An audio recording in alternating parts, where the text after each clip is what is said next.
My name is Dulce Whitford. I'm 28. For 20 years, my parents call me the slow one, while my sister Miranda collected Harvard degrees and inheritance promises. They mocked my dyslexia at the dinner table, left me out of family decisions, and paid me a fraction of what they paid her. But on Miranda's graduation day at the Plaza Hotel, in front of 350 guests, a stranger handed me an envelope that would expose every lie my parents had ever told about me.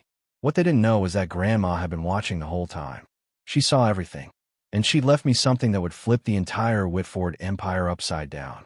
The Whitfords were old money Manhattan, the kind of family whose name shows up on hospital wings and museum plaques. My father, Gerald Whitford, ran Whitford Properties, a commercial real estate empire my grandmother, Eleanor, had built from a single Brooklyn office in 1965. By 2024, the company was valued at $92 million. I was born with dyslexia, diagnosed at 7. Letters on a page would swim and rearrange themselves, turning simple sentences into puzzles that took me 3 times longer to solve than other kids. My parents' response wasn't support. It was shame. At 12, they hired Miranda violin lessons at Juilliard, French immersion classes, SAT prep with a Princeton graduate who charged $400 an hour. When I asked about help for my reading, my mother Priscilla just sighed. Dulce, we've already spent so much on specialists. At some point we have to accept some children just aren't academic. I was 12. I believed her. So I learned to adapt on my own. Audiobooks became my lifeline. I built a system of visual notes, diagrams, and flowcharts to process information in ways traditional reading never let me. And every Sunday, I took the train to my grandmother Eleanor's apartment on the Upper West Side, where she'd sit with me for hours, explaining ideas through stories instead of textbooks. Dulce, she told me once, her hand covering mine, you read slower than most, but you see things others miss. That's not a disability, sweetheart. That's a different kind of vision. I didn't fully understand what she meant then. I would, but first I had to survive another 19 years of being the Whitford family's embarrassing secret. 20 relatives gathered around the mahogany table in my parents' Upper East Side townhouse. Crystal chandeliers, catered dinner, the annual performance of Whitford family perfection. My father stood at the head of the table, wine glass raised. I'd like to make an announcement. Miranda has been accepted to Harvard Law School. Full scholarship. Applause. Cheers. Miranda blushing with practiced modesty. My eldest daughter will be the first Whitford to attend Harvard in 3 generations. She's going to take this family, and this company, to extraordinary heights. More applause. Uncle Richard clapped her shoulder. Aunt Catherine dabbed her eyes. Then my father's gaze drifted down the table. And Dulce, he paused, the warmth evaporating from his voice. Well, Dulce is also here. A few soft, uncomfortable laughs, the kind people make when they don't know what else to do. Miranda laughed along with them. I stared at my plate, the roasted lamb blurring through tears I refused to let fall. Under the table, a hand found mine. Thin fingers, papery skin. Grandma Eleanor, seated across from me, squeezed gently. When I looked up, her eyes held something fierce, almost furious, directed at her own son. She said nothing that night. But 3 months later, she called me to her apartment, saying she needed to show me something important. I didn't know it yet, but that Christmas dinner, that small, casual cruelty in front of 20 witnesses, had set something in motion that would take 5 years to detonate. After graduating from a state university in 2022, not an Ivy, never an Ivy, I applied for a job at Whitford Properties, wanting to prove I could contribute, that the family business could be my path too. My father hired me as an administrative assistant, salary $42,000 a year. That same month Miranda joined as chief legal counsel, salary $280,000, plus bonuses. My job was photocopying, booking conference rooms, and fetching coffee for executives who never learned my name. I wasn't invited to a single meeting, never shown a single contract. But I watched and I listened. During those long hours in the copy room, I discovered I could spot patterns others missed. When executives discussed deals in the hallway, I'd sketch diagrams of the relationships between parties, the flow of money, the potential conflicts. A skill I'd built to compensate for my reading difficulties had become something else entirely. Grandma Eleanor had taught me this. On Sunday afternoons, She'd spread out old contracts from the company's early years and show me how to read them, not word by word, but as systems, as structures. Your father reads contracts like a lawyer, she told me once in 2019, just before her health began declining. He looks for what he can exploit. You read them like an architect. You see how all the pieces connect. That same day, she handed me a small mahogany box with brass hinges. Keep this safe. Don't open it yet. When you need it, you'll know. Grandma was 82 then, her frame grown thin, silver hair wispy against her armchair, but her sharp, knowing eyes hadn't dimmed at all. Sit down, Dulce. I sat across from her in the living room where I'd spent so many Sunday afternoons, the walls covered in photographs. Eleanor breaking ground on her first Brooklyn property in 1965, shaking hands with the mayor, accepting a Women in Business award in 1987. Not a single photo of my father at the helm. I built Whitford Properties from nothing, she said, her voice carrying decades of steel. One office, one secretary, 60 years of work. Your father inherited it. He didn't build it. He doesn't understand what it means to create something. Grandma, he judges people by their credentials, their degrees, their ability to perform in boardrooms. She leaned forward. I judge people by how they treat those who can't fight back. And you, Dulce, you're the only one in this family who knows how to be kind. She pressed the wooden box into my hands. There's something inside that might help you someday. Not yet. You're not ready, and neither is Gerald.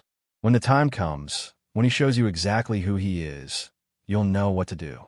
I wanted to ask what was inside, why she'd chosen me, but she changed the subject to the weather, her garden, a book she was reading.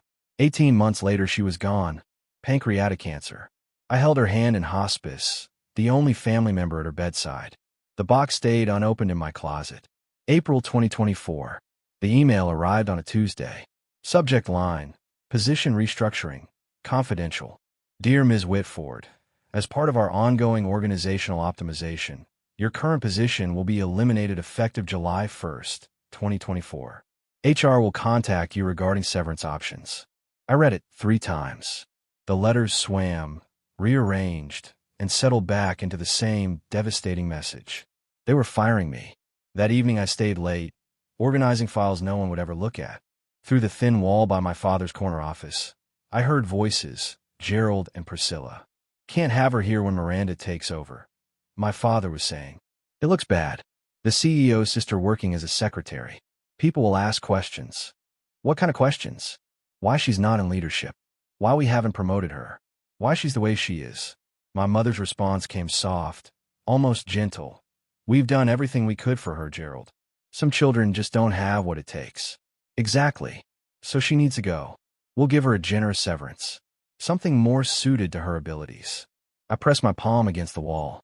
$42,000 a year. My studio apartment in Queens, shared with 2 roommates, cost $1,800 a month. No savings, no safety net. Lose this job, and I'd be homeless within 2 months. But the money wasn't what made my chest tight. It was the realization settling into my bones like frost. If I let them do this, if I accepted their version of who I was, I'd spend the rest of my life as the family failure. Not because I'd actually failed, but because I'd never been given the chance to succeed. Miranda's graduation party was tomorrow. I wondered what other announcements my father had planned. May 15th, 2024. The Plaza Hotel's Grand Ballroom. 350 guests, business partners, investors, lawyers from white shoe firms, extended family I barely recognized. Crystal chandeliers cast prismatic light over silk tablecloths. A 12-piece orchestra played Gershwin in the corner. This was Gerald Whitford's kingdom, his stage, the place he performed the role of patriarch, mogul, the man who had everything. I stood at the entrance tugging at my dress. Black, simple, $79 from Zara, the most I could afford. Everyone else glittered in designer gowns and tailored tuxedos. My mother intercepted me before I found a seat. Her gaze traveled from my drugstore makeup to my scuffed heels, lips pressed thin. You couldn't find anything nicer? This is what I have. She adjusted her Cartier bracelet. You'll be at table 27, near the service entrance. Try not to draw attention to yourself. Then, leaning closer, her perfume overwhelming. Tonight is Miranda's night. Whatever resentment you think you're entitled to, keep it to yourself. Don't embarrass us. She walked away before I could answer. Table 27 sat at the back, half hidden behind a pillar, with distant cousins I'd met maybe twice. From my seat, I could see the main stage, the massive portrait of Miranda in her Harvard regalia, the banner reading, "Congratulations, Miranda Whitford, Harvard Law Class of 2024. And near the entrance, standing alone by the door, a silver-haired man in a gray suit. Not mingling, not eating, just watching. His eyes found mine across the crowded room, and something cold prickled down my spine. At 8:30, the orchestra stopped, the lights dimmed, and a spotlight found my father on stage, champagne flute raised. "Ladies and gentlemen, thank you for joining us tonight to celebrate an extraordinary young woman. Miranda graduated top 5% of her Harvard Law class. She clerked for Justice Reynolds. Last month, she made partner track at Sullivan and Cromwell in record time." His voice swelled with pride. "But tonight I'm not just celebrating her achievements. I'm announcing her future." Miranda joined him, radiant in emerald Valentino. "Effective immediately, Miranda Whitford will inherit my entire estate upon my passing.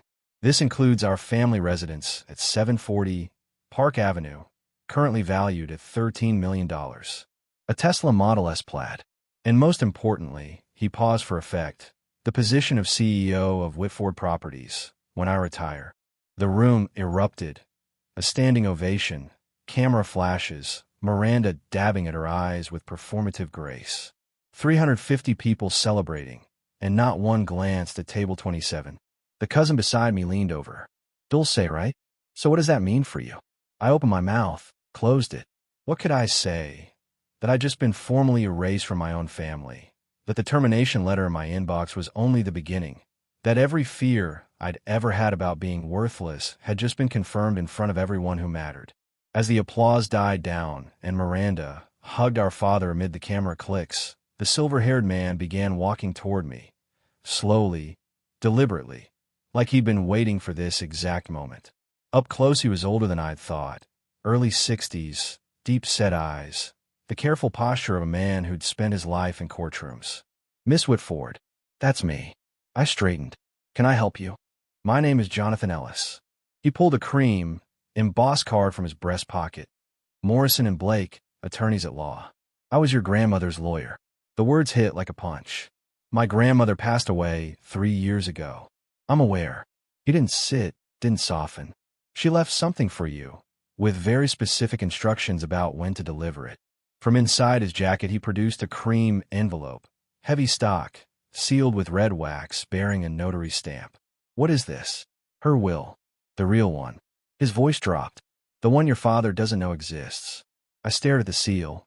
"Morrison and Blake, September 12th, 2019. 5 months after that Sunday afternoon in her apartment. 5 months after she'd handed me the wooden box. I don't understand. Your grandmother gave me explicit instructions. I was to deliver this document on the day your father publicly disinherited you." He glanced toward the stage, where Gerald and Miranda were still basking in applause. "I believe that just occurred." My hands trembled as I took the envelope. "Mr. Ellis, what's in here?" Something almost like warmth flickered in his eyes. "Mrs. Eleanor told me to tell you. Give this to Dulce on the day Gerald shows her exactly who he is. By then, she'll be ready." He straightened his tie. "I'll be available when you have questions. You have my card." Then he disappeared into the crowd. I couldn't breathe in that ballroom. I pushed through the service entrance to an empty hallway near the kitchen, fluorescent lights buzzing, the sounds of celebration reduced to a distant hum. My fingers shook as I broke the wax seal. Inside, 3 pages of dense legal text, a notarized signature, a date, September 12th, 2019. I read slowly, forcing the swimming letters into focus. "I, Eleanor Margaret Whitford, being of sound mind and body, do hereby revoke all previous testamentary documents, and declare this to be my last will and testament." My eyes caught on a paragraph near the middle. "To my granddaughter, Dulce and Whitford, I bequeath 51% of my shares in Whitford Properties LLC, currently valued at approximately $47 million, along with all voting rights associated therewith." I read it again and again. 51%. Controlling interest. The will continued. "This bequest is made with full knowledge of my son Gerald's treatment of Dulce. She has been excluded diminished, and denied opportunity, not due to lack of ability, but due to lack of support. Dulce is not slow. Dulce was abandoned, and I will not allow her father's prejudice to continue after my death. A sob caught in my throat. Grandma had seen. She'd seen everything. Then a condition. To activate this bequest, Dulce must formally request an emergency board meeting within 72 hours of receiving this document. Failure to act within this window will render this will null and void, and all assets shall transfer per my 2015 testament. 72 hours. A deadline landing at 8:30 p.m. on May 18th. I leaned against the cold wall. The document clutched my chest. My grandmother had handed me a weapon. Now I had to decide if I was brave enough to use it. Jonathan Ellis was waiting by the coat check. You read it. The 72-hour clause. My voice cracked. Why would she put that in? Your grandmother knew you, Miss Whitford. She knew that if she gave you unlimited time, you might talk yourself out of acting. The deadline isn't a punishment. It's permission. Permission to stop waiting for your family to change their minds about you and take what's rightfully yours. He checked his watch. The deadline is 8:30 p.m., May 18th. 3 days. If you want to proceed, you'll need to submit a formal request for an emergency board meeting. I can help you draft it. Through the ballroom doors, I could see my father still posing for photographs. My mother circulating among guests, accepting congratulations as if she'd earned them herself. If I invoke the will, I destroy every relationship I'd left. My parents would never forgive me. Miranda would call it betrayal. But if I stayed silent, I'd accept their verdict, become exactly what they'd always said I was. Miss Whitford, Ellis said, cutting through my spiral, your grandmother believed in you. She spent the last 3 years of her life preparing for this moment. The question is, do you believe in yourself?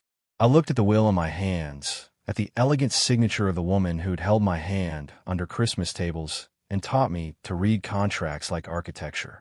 I'll call you tomorrow, I said. We're requesting that board meeting. Ellis allowed himself a small smile. She said you would. If you've ever been underestimated by the people who were supposed to believe in you, drop the word enough in the comments. Let me know I'm not alone in this. Now, back to the story. That night in my cramped Queens apartment, I finally opened the box. My roommates were asleep. The only light was the street lamp outside, orange stripes across my bed. Inside, a handwritten letter on Eleanor's personal stationery, a faded document with a 1965 date stamp, and a USB drive, sleek and modern, clearly added much later. My dearest Dulce, if you're reading this, then Jonathan has done his job, and your father has done exactly what I feared he would. I'm sorry I couldn't protect you while I was alive, but I can protect you now. The enclosed document is the original partnership agreement from 1965, when I founded Whitford Properties with 2 colleagues who have long since passed. Your father has never seen it. It establishes that the founder's shares carry permanent voting rights that cannot be diluted or transferred without board approval. The USB contains something else, something your father hoped I'd forgotten. In 2018, Gerald proposed a resolution to reduce my voting rights from 51% to 10%. His stated reason: I was too old to understand modern business. The real reason: he wanted control, and I was in his way. The board rejected his proposal by 2 votes. I was one of them. I never forgot what he tried to do, and I never forgave him for the way he treated you to justify it, as though diminishing you somehow proved I was unfit. Use this wisely, Dulce. Not for revenge. For justice. All my love, Grandma Eleanor. I plugged in the USB. The file was labeled Board Meeting Minutes, March 2018.pdf. My father's attempt to strip his own mother of power. Documented. Time-stamped. Evidence. May 16th, 9:01. I am Margaret Coleman, answered on the second ring. Dulce Whitford. I've been wondering when you'd call. You know who I am. Sweetheart, your grandmother and I built half of Brooklyn together in the 70s. She talked about you constantly. A pause. She also told me about the will 3 years ago, right before she passed. I gripped my phone tighter. Then you know what I'm about to do. I know what you're considering. There's a difference. Her tone sharpened, more businesslike. You want to request an emergency board meeting? That requires 3 board members to sign the petition. I'm one. You'll need 2 more. Can you help me find them? I can do better than that. Papers shuffled in the background. Gerald Whitford isn't as popular as he thinks. His management style is, let's call it autocratic. At least 4 board members have expressed concerns privately. They just need someone to go first. Hope sparked in my chest. Ooh, Richard Holloway, Susan Parker. They've both been on the receiving end of Gerald's temper in closed sessions. I'll make some calls. Another pause. Dulce, this isn't going to be pleasant. Your father will fight. Your sister will fight. They'll say terrible things. They've been saying terrible things my whole life. At least now, I get to respond. Margaret laughed, warm and genuine. Eleanor always said you would steal under all that quiet. I'm starting to see what she meant. May 17th. Gerald found out about the board meeting at 4 p.m. I know because Miranda called me 45 minutes later, her voice tight with controlled fury. What did you do? I was at my cubicle, pretending to organize files. I don't know what you're talking about. Dad just got a notice from the board's secretary. Emergency meeting tomorrow, requested by Margaret Coleman and 2 other directors. A pause, sharp as broken glass. Margaret Coleman hasn't requested anything in 15 years. What did you do? Maybe she has concerns about company management. Don't play games with me, Dulce. Her composure cracked. If you're trying to embarrass us, trying to make some kind of scene, I'm just doing my job, Miranda. Same as always. She hung up without saying goodbye. 20 minutes later, Gerald stormed past my cubicle, slamming his office door hard enough to rattle the windows. Through the wall, I heard him on the phone. Ridiculous waste of time. Margaret's probably going senile. We'll address her concerns and move on. No, I'm not worried. Dulce? My God, Miranda. She can barely read a spreadsheet. She's not a threat to anyone. I smiled. For the first time in 28 years, being underestimated felt like an advantage. That night, I prepared, printed 3 copies of the will, downloaded the 2018 board minutes as backup, wrote a brief statement, not an accusation, just a presentation of facts. Jonathan Ellis confirmed he'd attend as the authenticating attorney. Margaret texted at 11, petition filed. See you tomorrow. Your grandmother would be proud. I barely slept, but for once the thing keeping me awake wasn't anxiety. It was anticipation. May 18th, 9:45 a.m., Whitford Tower. The elevator opened onto the 42nd floor, floor-to-ceiling windows, Italian marble, the kind of corporate opulence designed to intimidate. I stepped out in a borrowed gray blazer 2 sizes too big, carrying a leather portfolio I'd bought at Goodwill for $12. The security guard at the boardroom door held up his hand. Name: Dulce Whitford. He checked his tablet, frowned. You're not on the authorized attendee list. I'm a Whitford Properties employee, and I have business with the board. Ma'am, this is a restricted meeting. Is there a problem? Miranda's voice behind me. Navy power suit, Hermes scarf, immaculate. Dulce, what are you doing here? I have information to present to the board. Information? She laughed, sharp and performative. About what? You work in the copy room. The nature of my presentation is confidential. You don't even know what ROI stands for. Return on investment. It's not that complicated. Her smile flickered. Before she could respond, our father appeared flanked by 2 senior executives. What's going on here? Dulce wants to attend the board meeting, Miranda said. I was just explaining that's not possible. Gerald looked at me the way he always did, like I was a stain he couldn't scrub out. Dulce, go back to your desk. This doesn't concern you. Actually, a voice called from inside. It does.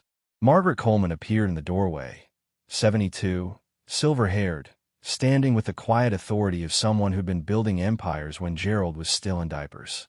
I invited her. She is standing to address the board. Gerald's jaw tightened. For a moment I thought he'd physically block the door, but Margaret had been on the board 32 years.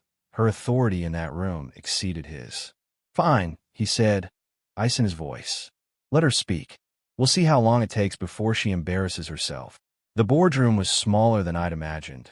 An oval walnut table, 12 leather chairs, portraits of past executives on the walls, including my grandmother Eleanor, her painted eyes seeming to watch from above the fireplace.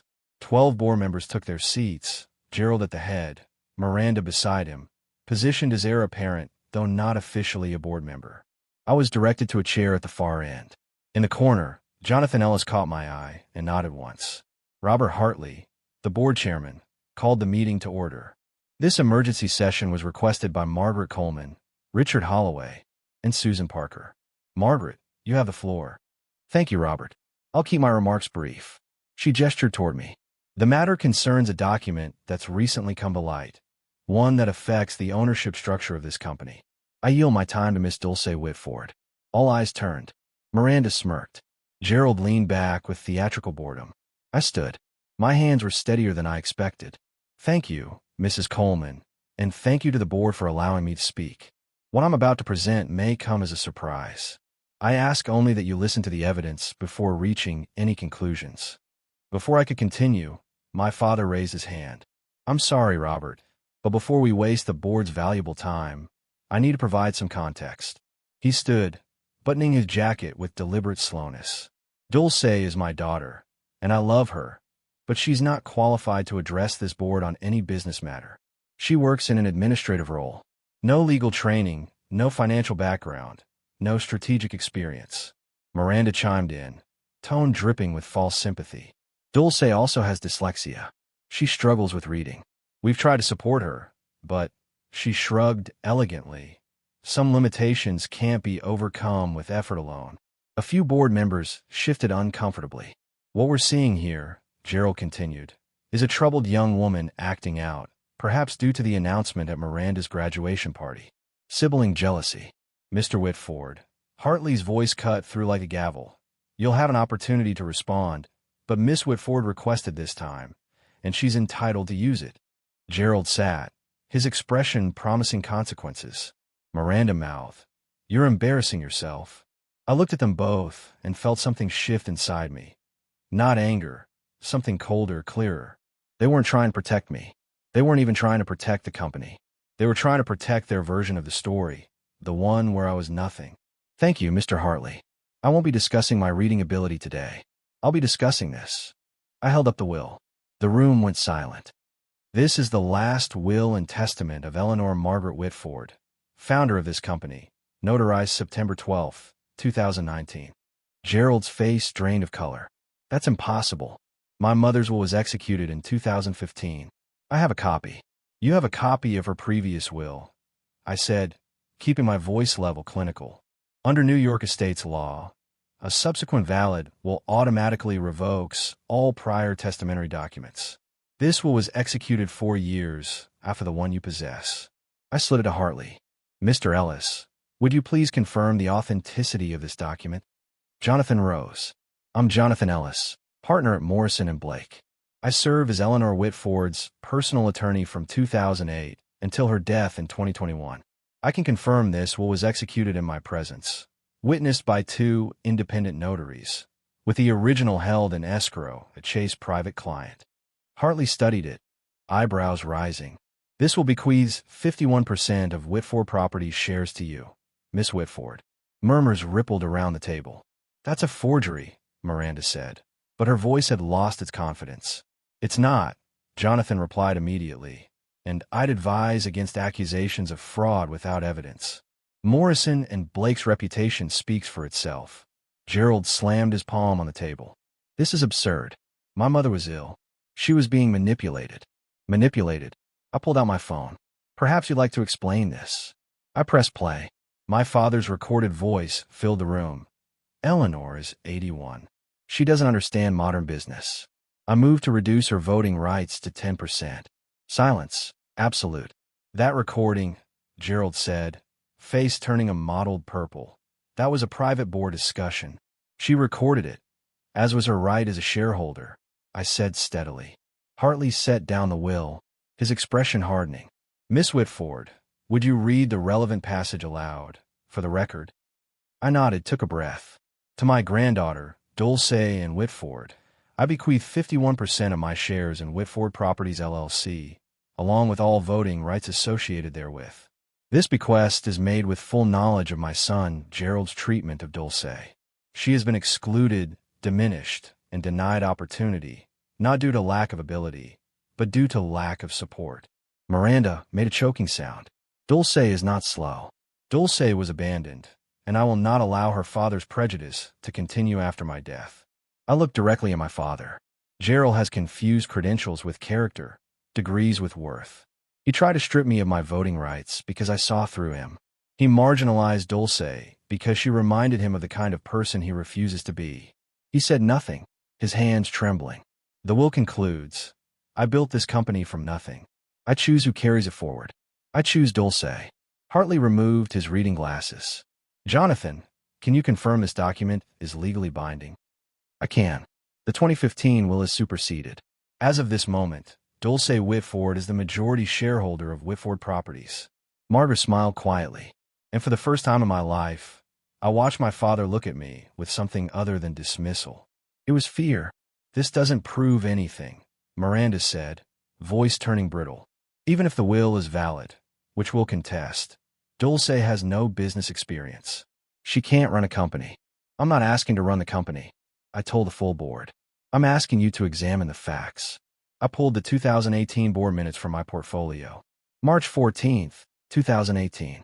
Gerald Whitford proposed Resolution 2018-07 to reduce Eleanor Whitford's voting shares from 51% to 10%.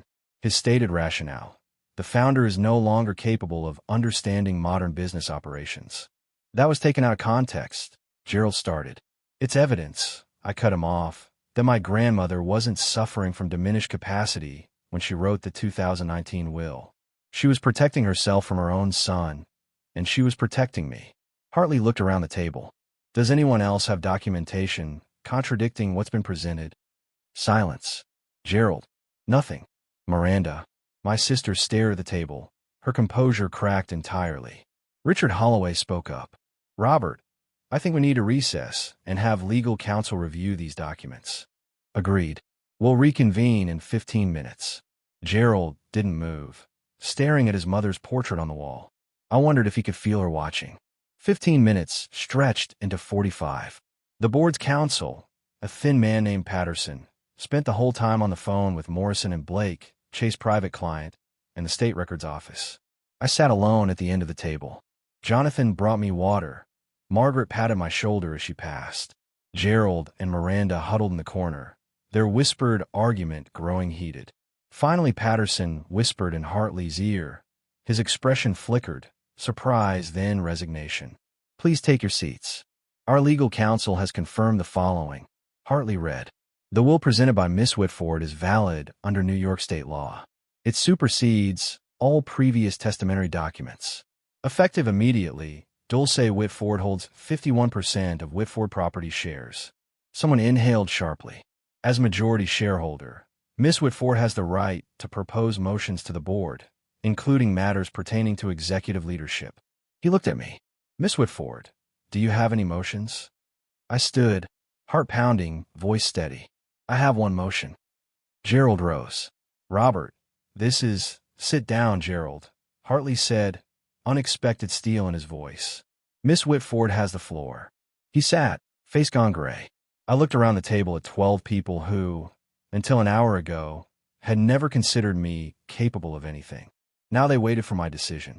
The power to end my father's career was in my hands. I thought about what my grandmother would want, and I made my choice. I'm not proposing to remove Gerald Whitford as CEO. The tension shifted. Miranda's head snapped up. Even Margaret looked surprised. What I am proposing is a vote of confidence. The board will decide whether Gerald Whitford retains its confidence as CEO. If the majority votes no confidence, he resigns. If the majority votes confidence, I won't interfere with operational leadership during my tenure as majority shareholder. This is absurd, Miranda stood. You're turning this into a revenge fantasy. No, I met her eyes. This is corporate governance. The same process Grandma Eleanor established in our bylaws 40 years ago. If Dad has the board's confidence, he has nothing to worry about. Hartley studied me for a long moment, something like respect flickering across his face. Is there a second? Seconded, Margaret said without hesitation. Then we'll vote. All those expressing confidence in Gerald Whitford as CEO, raise your hands. 4 hands went up. Gerald's allies, people who owed him their board seats. All those expressing no confidence. 7 hands rose. Hartley counted twice, set down his pen. The motion carries, 7-4, with 1 abstention. He turned to Gerald. Mr. Whitford, the board has voted no confidence. Per section 14.3 of our bylaws, you have 30 days to tender your resignation. Gerald said nothing. He stood, looked at me, really looked. I expected rage. What I saw was worse, recognition. The understanding that he'd underestimated me so completely he'd lost everything. He walked out without a word. If you've ever wondered why I gave him the chance to keep his job instead of firing him outright, it's because revenge isn't justice. Destroying someone doesn't undo what they did to you. My grandmother didn't raise me to be cruel. She raised me to be fair. If that resonates, hit like, subscribe, turn on notifications. The story isn't over yet. Gerald caught me outside the boardroom. Priscilla was with him. Someone must have called her during the recess. Her face tear-streaked, mascara bleeding down her cheeks. You, Gerald's voice barely controlled. You ungrateful, scheming. Gerald, Priscilla put a hand on his arm. Not here. Not here. She just destroyed our family in front of 12 people. I didn't destroy anything, I said. I told the truth. The truth, he laughed bitterly. Your grandmother was manipulated. That lawyer must have. Grandma Eleanor wrote that 5 months after you try to strip her of power, because she saw exactly who you are. My voice didn't waver. You didn't lose because I betrayed you. You lost because you betrayed her. Priscilla stepped forward. Dulce, sweetheart, we were trying to protect you. You've always struggled. We didn't want to put pressure. You didn't protect me. You erased me. 28 years of silence crystallized into words. Every Christmas dinner, every family photo, every conversation where you talked about Miranda's achievements and pretended I didn't exist. That wasn't protection. That was abandonment. That's not fair. You're right. I met my mother's eyes. It wasn't fair. I spent my whole life trying to prove I was worthy of this family. I'm done proving it. The documents speak for themselves. Gerald grabbed my arm. This isn't over. We'll contest that will. You'll lose, and you know it. Because Grandma Eleanor planned for every contingency, including this one. I walked toward the elevator. Behind me, my mother's voice. Dulce, wait. I didn't wait. For the first time in my life, I didn't need their permission to leave. The elevator doors closed on my parents' faces. I leaned against the brushed steel wall and finally let myself breathe. The adrenaline that had carried me through the past 2 hours began to ebb, leaving something unexpected behind. Not triumph, not satisfaction. Grief. I just severed 28 years of hoping things would change, of believing that if I was patient enough, quiet enough, good enough, my parents would eventually see me, love me the way they loved Miranda. That hope was dead now. I'd killed it myself. By the time the elevator reached the lobby, I'd wiped my eyes and straightened my borrowed blazer. Jonathan Ellis was waiting by the security desk. That was, he searched for the word, remarkable. It was necessary. Your grandmother would agree. He fell in a step beside me. What happens now? Now I go home, sleep, try to figure out what my life looks like without the family I thought I had. I don't want to be CEO. I never did. I just want the company my grandmother built to be run by people who actually care about it, not people who see it as their personal inheritance. We stopped at the revolving doors. The board will want to discuss transition plans, your role going forward. I know. Not today. I pushed through, felt the Manhattan sunlight hit my face. Today I just need to be Dulce Whitford. Not a shareholder, not a victim, not a symbol. I look back at Whitford Tower, 42 stories of glass and steel bearing my family's name. Tomorrow I'd start building something new. May 19th, Gerald signed his resignation letter at 4 p.m. I wasn't there. I learned about it through an email from Robert Hartley. Your father has tendered his resignation effective June 15th. The board has appointed me interim CEO while we conduct a search for permanent leadership. Additionally, the board has voted to offer you a formal position, strategic advisor to the board. I forwarded it to Jonathan. His reply came within the hour. Fair offer. No hidden strings. Congratulations, Dulce. That evening an all-staff email went out. Colleagues who'd never learned my name suddenly wanted to have coffee. I ignored most of them. But one message stood out, from Patricia Morales, an executive assistant who'd started in 1987 and worked directly with my grandmother. Eleanor used to talk about you constantly. She said you saw things others missed. I never understood what she meant until today. Welcome to the boardroom. She'd be so proud. I saved that message.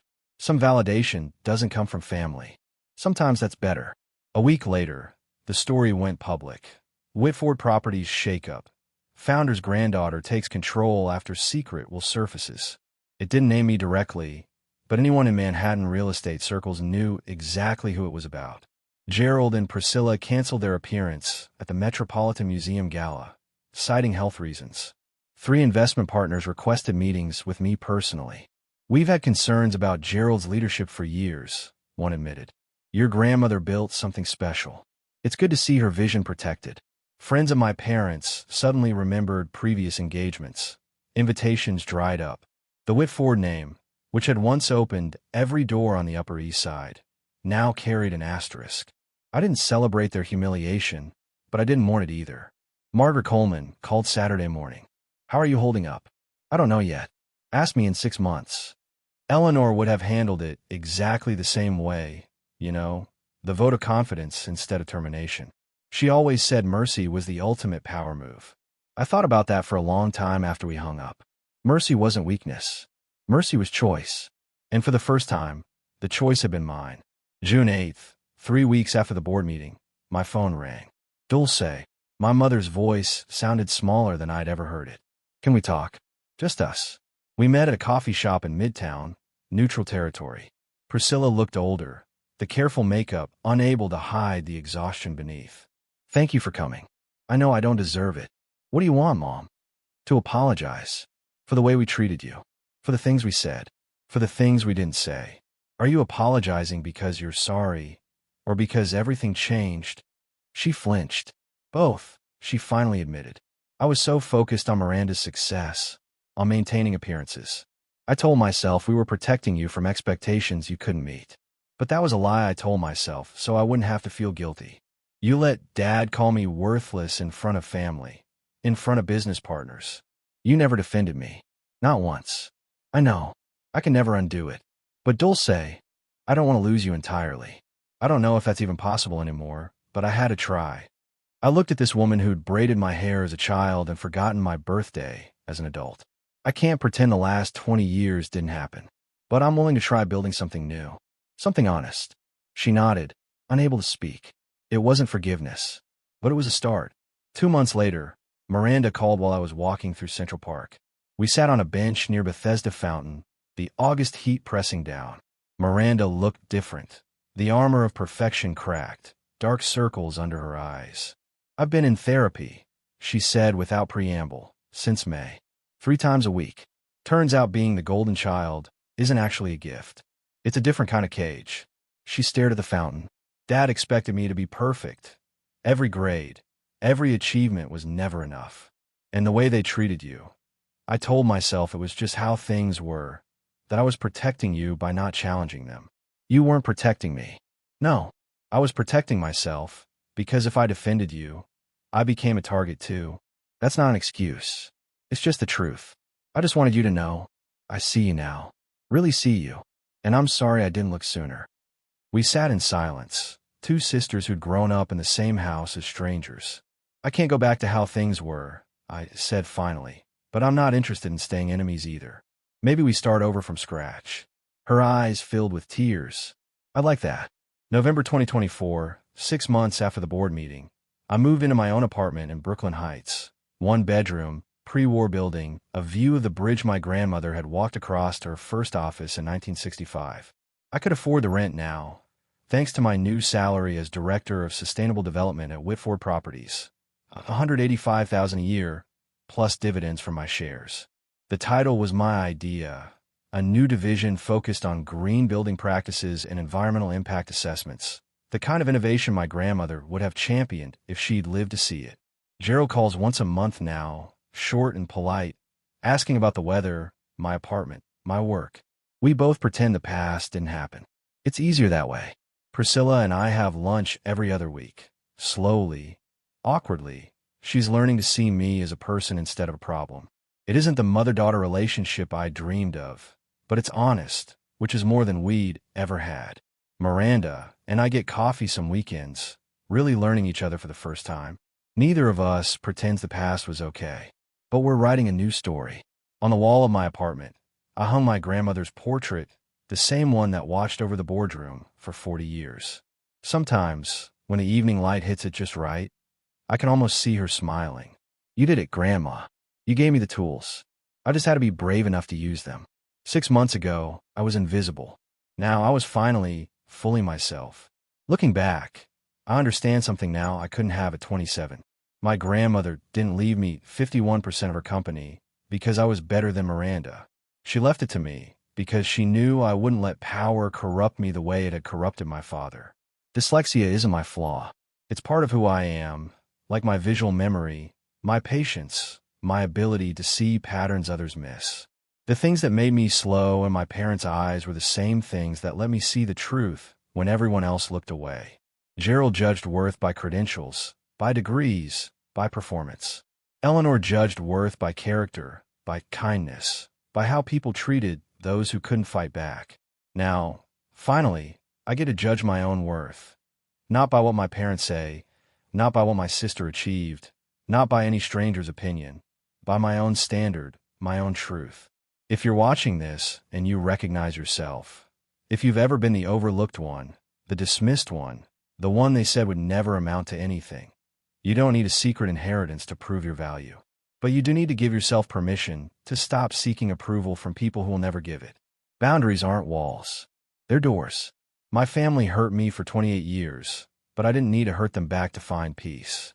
I just needed to stop waiting for them to see me and start seeing myself. That's the real inheritance my grandmother left me, and nobody can ever take it away. If this story meant something to you, subscribe, hit the bell, and leave a comment telling me yours. Thank you for being here. Thank you for listening. Until next time.